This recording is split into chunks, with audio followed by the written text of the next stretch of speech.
Hello and welcome back to This or That with Kobe and Dash. We got to work on the name still. I don't know. There were some good comments that came out in the YouTube comments just last week, but I think I want to hold off and let our viewers at home come up with some more creative stuff. But we definitely need to workshop the name. I'm willing to crowdsource here. Willing to crowdsource. In the meantime, let's get into slide number 1 and see what we got. Who will win, Team Liquid or TSM? Who won the trade? Who won the breakup? I'm going with that, and I will tell you why. Because as we were talking about week 1 LCS, I had the stats team do a little digging on Doublelift's win record on the team that he swaps to against the team that he swapped from. The vengeance record. In his first game of the split. And he's only lost that game one time. And it was I believe it was the 2015 leaving CLG to go to TSM. He then subsequently lost to CLG the next split. But other than that, the team that Doublelift goes to beats the team he came from in their first game. So just statistically speaking, I'm going with TSM taking down Team Liquid first week. I do think that it's going to take a while for TSM to come together with these new parts. I know everybody has great nostalgic memories of Doublelift and Biofrost and him being on the same team as Bjergsen, but I've definitely heard that it has been a bumpy road so far. You know, they just got together. They've got plenty of more time to work it out.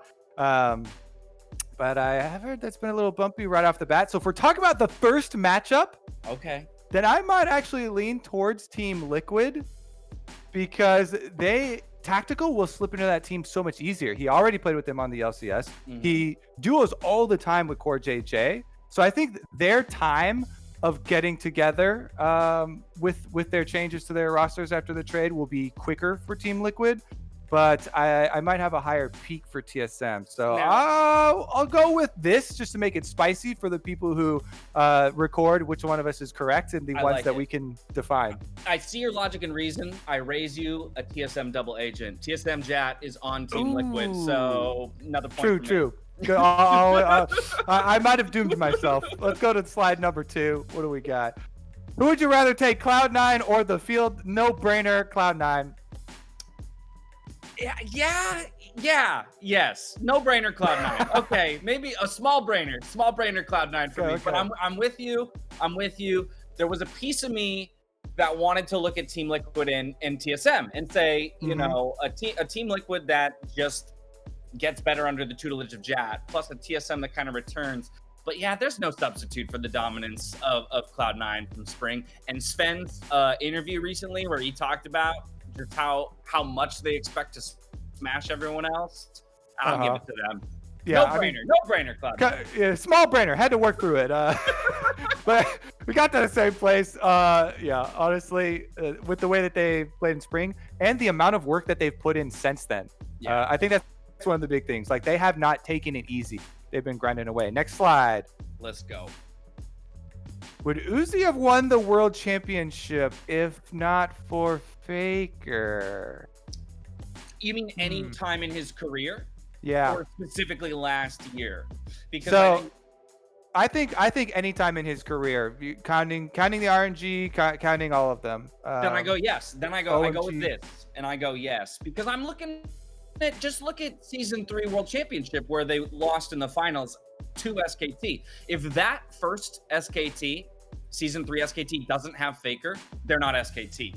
That whole, dynasty never begins. So I would say yes, Uzi would, if not for Faker. Yeah, I mean, back-to-back finals and getting stopped and not being able to have a championship is, tragic for Uzi. I gotta agree. I think it wasn't for Faker. Yeah, would have done it. Next. What a stellar career. I just want to say, as he's retired, we should just acknowledge the stellar career that Uzi's had and what a world-class AD carry he is. And there was an interview where he said if he's able to correct his health problems, he's not opposed to maybe coming back sometime in the future, so it could happen. Next slide. Has play from home off-season made teams better or worse? Than the theoretical world where they didn't have to play from home. I'm assuming we're comparing this to. This is a very heady one because, yeah, it is a lot of theoretical situations. I want to say that no, or well, I guess I'm going with that. It has made them worse, but primarily that's because I think that there are so many challenges that not only come with working from home, but also transitioning to a work flow that you're not used to. Sure, if we gave them 5 years of remote play from home, scenarios, maybe they would end up figuring out the optimal way to conduct themselves and get better at their jobs. But in such a finite period of time, I mean, we even saw it for us. Like, was the LCS broadcast the same level as it was in the studio on the outset? No, but we're going to get better, and summer's going to look a lot better than spring because we've had the time. So I'm going to say it has made them worse, but in more as a product of the structure. Yeah, I agree. I'll also go with that. I don't think it's like significantly worse, but I think the only argument that you could even come up with for it making them better would be like, okay, well, if they're forced to be at home, then maybe they're forced to play more solo queue, or maybe they played League more often. But it's player specific, because I've even heard a lot of players have been playing games more often, but other games, and that might even be detrimental if your muscle memory is then attached to the only other argument I can come up with for better is the idea of pressure, right? So some players are better with less pressure, and so not being on the stage alleviates some of that. But I'm still squarely in the camp of that. Okay. Next slide. What is the big brain role? Is it jungle or support? I am very biased. I know you are a bit biased as well. But I've got to go with jungle because you have to always look at all of the matchups where you want to go. You have to take into account all the objectives. You're weighing all these different priorities. Everyone's also yelling at you the whole time. And so there are just so many things you always have to be paying attention to, as opposed to support, which does roam and has capabilities of roaming, but it's not the 100 to 0, right? And even though you like it, I'm with you. No, I'm with you on this. It's jungle because both roles have the similar options, and I think you illustrated that. Both have the option to roam, have the option to affect other lanes, but a jungler's role actually demands some of that, where technically a support can be played in a fairly isolated sense for a portion of the game. You can play pretty close to your AD carry and be focused around the bot lane more than anything else. A jungler has to constantly be checking in with the state of the map everywhere. So that's why I'm going with jungler. All right, next one. Is AD carry just a glorified cannon minion? I'm going to go with no. No. Of course, that's extreme. It's hyperbole. It is something that's being used to express the AD carry discontent with the experience changes and the power shift that's gone on, which is real. Yes, it is worse for AD carries now. They're lower levels because they have to share experience. Solo lane experience got buffed. I get that. We're not going to go to the extremes. Everybody calm down a little bit here. They're not going for cannon minions. It's definitely rough, though. Kobe's talking down to every marksman player in the world at the moment. Like, let's all bring it down here. I know we're not agreeing with you because we both don't think you're a cannon minion. Yeah, no, they're definitely not a cannon minion. Sure, they've been nerfed a little bit, but in a lot of senses, the fragility of the AD carry is the defining factor. The damage output and the fragility of the AD carry are the two defining factors of that position. And I think that if anything, this puts a lot more onus on them to play like to the purpose of the role, right? Whereas before, I feel like maybe AD carries almost had too much agency in being strong, so that they could kind of make whatever decision they want and not get punished for it. And I will end this one with offering a tip for AD carry players. Try your hand at some Ezreal with the Death Dance that's been emerging. Makes you a lot more tanky, very survivable, still put out a lot of damage. Varus is also extremely OP right now. So maybe if it's a little weak, index higher on the super OP champions for your role. Or just swap to the big brain roll, the jungle roll. There you go. All right, let's get on to the next slide. Full build. Who wins, Rengar or Kha'Zix? This one is nuanced because it is a lot about who has the initiative, who gets the jump.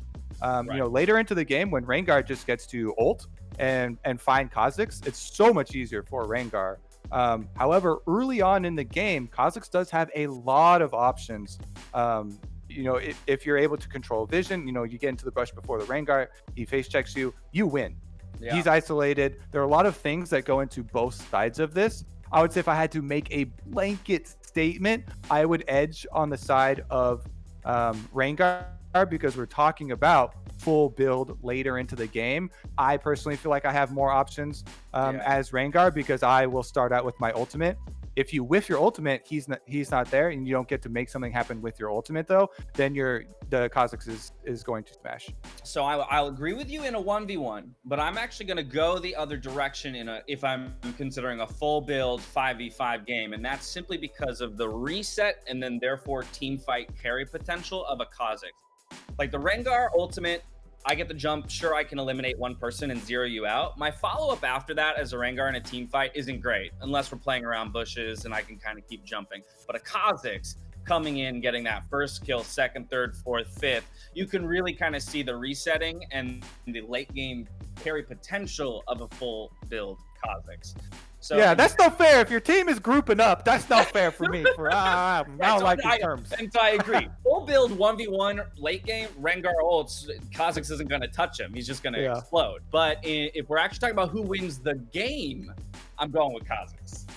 All right. I'll take it. Accepted. Right. Next slide, please. All right. More true. Lord. So these are varying degrees of true, they're trying to say. Yeah. Which one is more true? Dash is the better actor than Kobe. Kobe is the better jungler than Dash. Look at my face in that. Something's. I just won WCG, but somebody gave me some bad news. Kobe is a better jungler. Is Kobe being a better jungler than me is definitely more true than me being a better actor.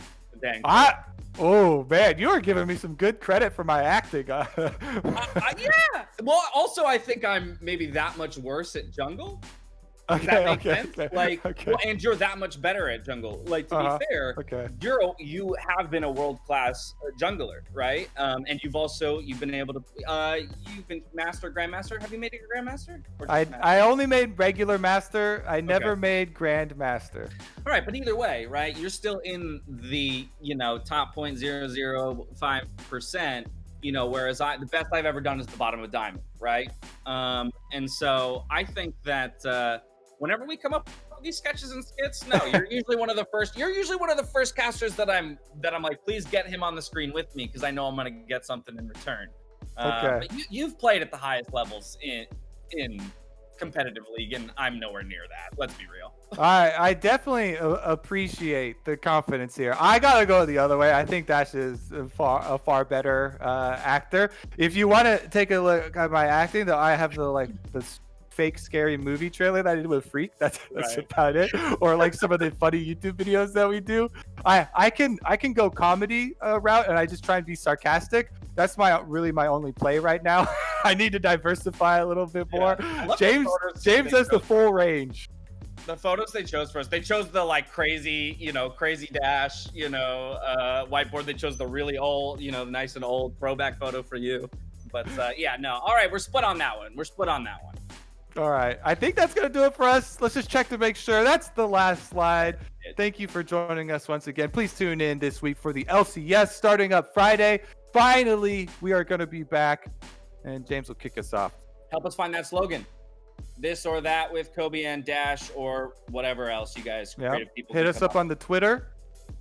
The Twitters. At thetwitter.com. Peace.